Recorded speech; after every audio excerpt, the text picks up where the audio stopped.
श्री दुर्गा सप्तशती 11वां अध्याय।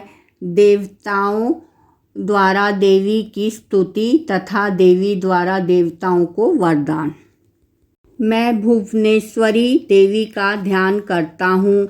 उनके श्री अंगों की आभा प्रभात काल के सूर्य के समान है और मस्तक पर चंद्रमा का मुकुट है। 3 नेत्रों से युक्त हैं।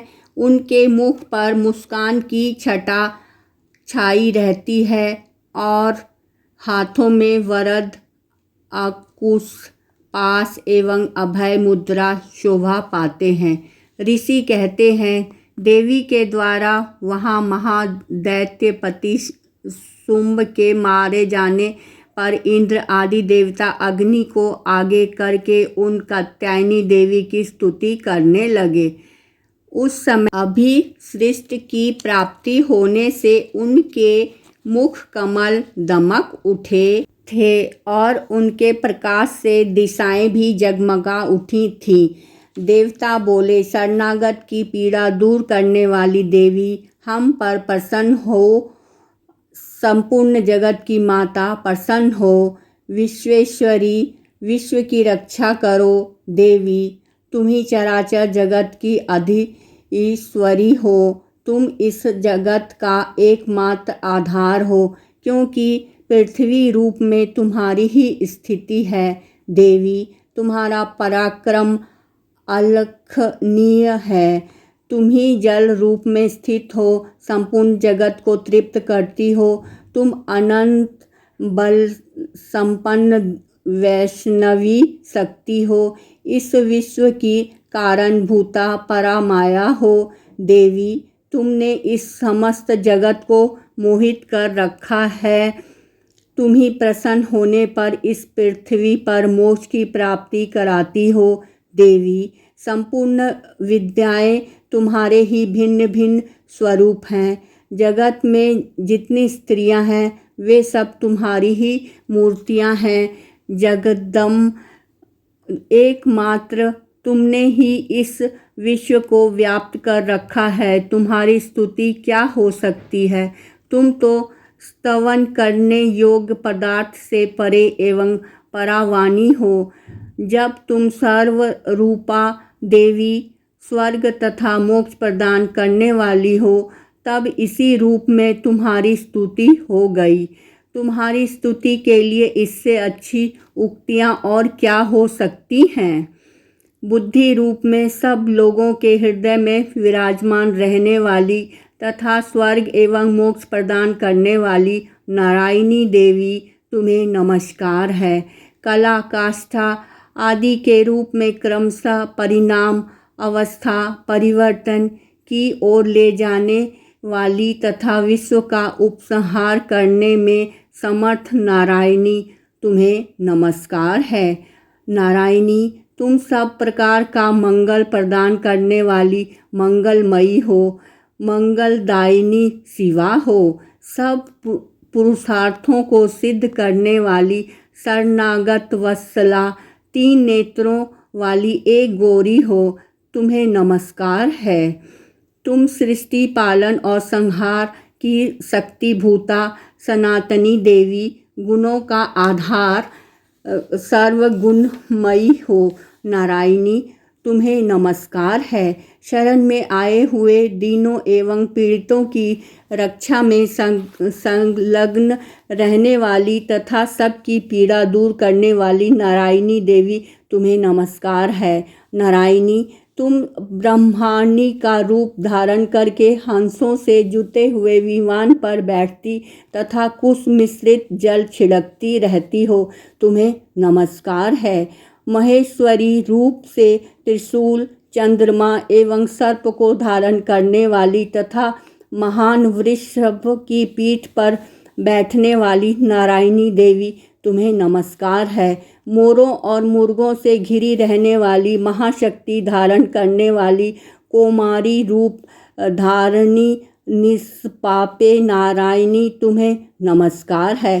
शंख, चक्र, गदा और सांघ धनुष रूप उत्तम आयुधों को धारण करने वाली वैष्णवी शक्ति रूपा नारायणी, तुम प्रसन्न हो, तुम्हें नमस्कार है। हाथ में भयानक महाचक्र लिए और दाढ़ों पर धरती को उठाए वाराही रूप धारिणी कल्याणमयी नारायणी, तुम्हें नमस्कार है।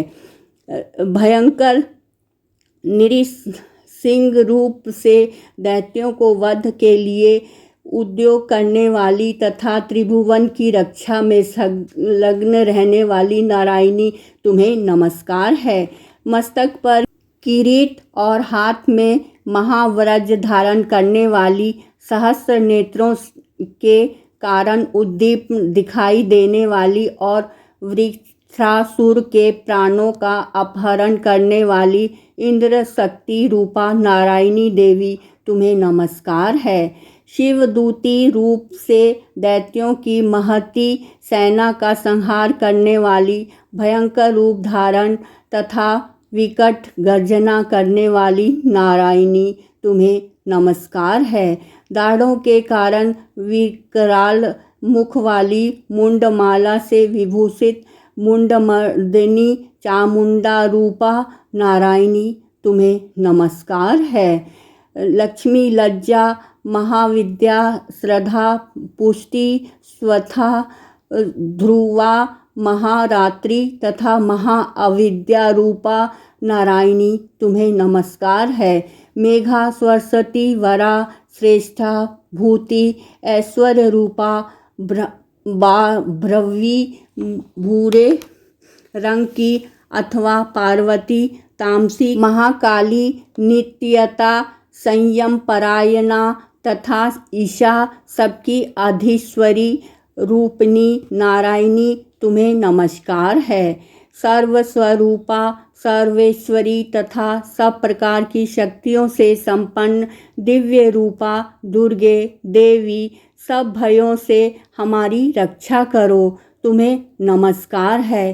कात्यायनी, यह 3 लोचन से विभूषित तुम्हारा सौम्य मुख सब प्रकार के भयों से हमारी रक्षा करें, तुम्हें नमस्कार है। भद्रकाली, ज्वालाओं के कारण विकराल प्रतीत होने वाली, अत्यंत भयंकर और समस्त असुरों का संहारने वाला तुम्हारा त्रिशूल भय से हमें बचाए, तुम्हें नमस्कार है। देवी, जो अपनी ध्वनि से संपूर्ण जगत को व्याप्त करके दैत्यों के तेज नष्ट किए देता है, वह तुम्हारा घंटा हम लोगों की पापों से उसी प्रकार रक्षा करे जैसे माता अपने पुत्रों की बुरी कर्मों से रक्षा करती है। चंडिके, तुम्हारे हाथों में सुशोभित खड्ग और असुरों के रक्त और चर्बी से चर्चित है, हमारा मंगल करें, हम तुम्हें नमस्कार करते हैं। देवी, तुम प्रसन्न होने पर सब रोगों को नष्ट कर देती हो और कुपित होने पर मनोवांछित सभी मनोकामना का नाश कर देती हो। जो लोग तुम्हारी शरण में जा चुके हैं उन पर विपत्ति तो आती ही नहीं।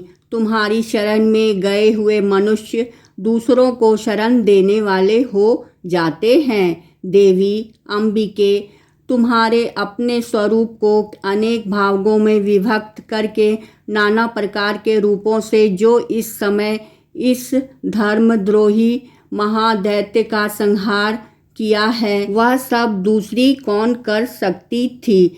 विद्याओं में ज्ञान को प्रकाशित करने वाले शास्त्रों में तथा आदि वाक्यों वेदों में तुम्हारे सिवाय और किसका वर्णन है, तथा तुमको छोड़कर दूसरी कौन सी शक्ति है जो इस विश्व को अज्ञानमय घोर अंधकार से परिपूर्ण ममता रूपी गड्ढे में निरंतर भटका रही हो। जहाँ राक्षस, जहाँ भयंकर विष वाले सर्प, जहाँ शत्रु, जहाँ लुटेरों की सेना और जहाँ दावा नल हो, वहाँ तथा समुद्र के बीच भी साथ रहकर तुम विश्व की रक्षा करती हो। विश्वेश्वरी, तुम विश्व का पालन करती हो, विश्वरूपा हो, इसीलिए संपूर्ण विश्व को धारण करती हो। तुम भगवान विश्वनाथ की भी वंदनीया हो, जो लोग भक्ति पूर्वक तुम्हारे सामने मस्तक झुकाते हैं वे संपूर्ण विश्व को आश्रय देने वाले होते हैं। देवी प्रसन्न हो।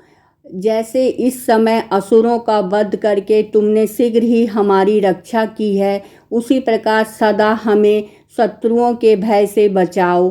संपूर्ण जगत का पाप नष्ट कर दो और उत्पात एवं पापों के फलस्वरूप प्राप्त होने वाले महामारी आदि बड़े बड़े उपद्रवों को शीघ्र दूर करो। विश्व की पीड़ा दूर करने वाली देवी, हम तुम्हारे चरणों पर पड़े हुए हैं, हम पर प्रसन्न हो। त्रिलोक निवासिनियों की पूजनिया परमेश्वरी, हम लोगों को वरदान दो। देवी बोली, देवताओं को मैं वरदान देने को तैयार हूँ। तुम्हारे मन में जिसकी इच्छा हो वह वर मांग लो। संसार के लिए उस उपकारक वर को मैं अवश्य दूंगी। देवता बोले, सर्वेश्वरी, तुम इसी प्रकार तीनों लोकों की समस्त बाधाओं को शांत करो और हमारे शत्रुओं का नाश करती रहो। देवी बोली, देवताओं, वैवस्वत मनवंतर के 18वें युग में शुंभ और निशुंभ नाम के 2 अन्य महादैत्य उत्पन्न होंगे। तब मैं नंदगोप के घर में उनकी पत्नी यशोदा के गर्भ से अवतरित हो विंध्याचल में जाकर रहूंगी और उक्त दोनों असुर का नाश करूंगी। फिर अत्यंत भयंकर रूप से पृथ्वी पर अवतार लेकर मैं वैप्राचित नामक वाले दानवों का वध करूंगी। उन भयंकर महादैत्यों को भक्षण करते समय मेरे दांत अनार के फूल की भांति लाल हो जाएंगे। तब स्वर्ग में देवता और मत्स्य लोक में मनुष्य सदा मेरी स्तुति करते हुए मुझे रक्तादंतिका कहेंगे। फिर जब पृथ्वी पर 100 वर्ष के लिए वर्षा रुक जाएगी तो पानी का अभाव हो जाएगा। उस समय मुनियों के श्रवण करने में मैं पृथ्वी पर आयोनि जारूप में प्रकट होंगी और 100 नेत्रों से मुनियों को देखूंगी। अतः मनुष्य साताक्षी इस नाम से मेरा कीर्तन करेंगे। देवताओं, उस समय मैं अपने शरीर से उत्पन्न हुए शाकों द्वारा समस्त संसार का भरण पोषण करूंगी। जब तक वर्षा नहीं होगी तब तक वे शाक ही सबके प्राणों की रक्षा करेंगे। ऐसा करने के कारण पृथ्वी पर शाकंभरी के नाम से मेरी विख्याति होगी। उसी अवतार में दुर्गम नामक महादैत्य वध भी करूंगी। इससे मेरा नाम दुर्गा देवी के रूप से प्रसिद्ध होगा। फिर मैं सब भी रूप धारण करके मुनियों की रक्षा के लिए हिमालय पर रहने वाले राक्षसों का भक्षण करूंगी। उस समय सब मुनि भक्ति से नतमस्तक हो मेरी स्तुति करेंगे। तब मेरा नाम भीमा देवी के रूप में विख्यात होगा। जब अरुण नामक दैत्य तीनों लोकों में भारी उपद्रव मचाएगा तब मैं तीनों लोकों का हित करने के लिए 6 पैरों वाले असंख्य भंवरों का रूप धारण करके उस महादैत्य को वध करूंगी। उस समय सब लोग भ्रामरी के नाम से चारों ओर मेरी स्तुति करेंगे। इस प्रकार जब जब संसार में दानवी बाधा उपस्थित होगी तब तक अवतार लेकर मैं शत्रुओं का संहार करूंगी। इस प्रकार श्री मार्कंडेय पुराण में सर्वाधिक मनवंतर की कथा अंतर्गत देवी महापुराण में देवी स्तुति नामक 11वां अध्याय पूरा हुआ।